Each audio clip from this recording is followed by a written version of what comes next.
An estimated 4 million individuals, or roughly 800,000 households, are expected to benefit from the 20 pesos rice program across Region 6, 7, and 8. Local government units, or LGUs, have expressed intent to purchase NFA rice under the Food Security Emergency on Rice option will be prioritized in the rollout. The program will also extend to Metro Manila through the Kadiwa ng Pangulo initiative.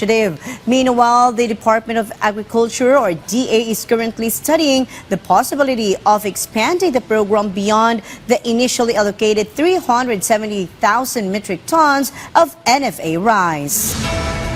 For tomorrow sa Cebu ay all systems go tayo para sa official launch nitong ating programa para sa 20 pesos na bigas. Ito yung ating benteng bigas. Meron na. Ito yung official title ng ating programa at makakaasa yung ating mga kababayan na magsisimula na tayo. Pero tatalima tayo ang ating kagawaran sa mga tagubili ng ating COMELEC. At inaasahan nga natin ngayong araw magkakaroon tayo ng clarification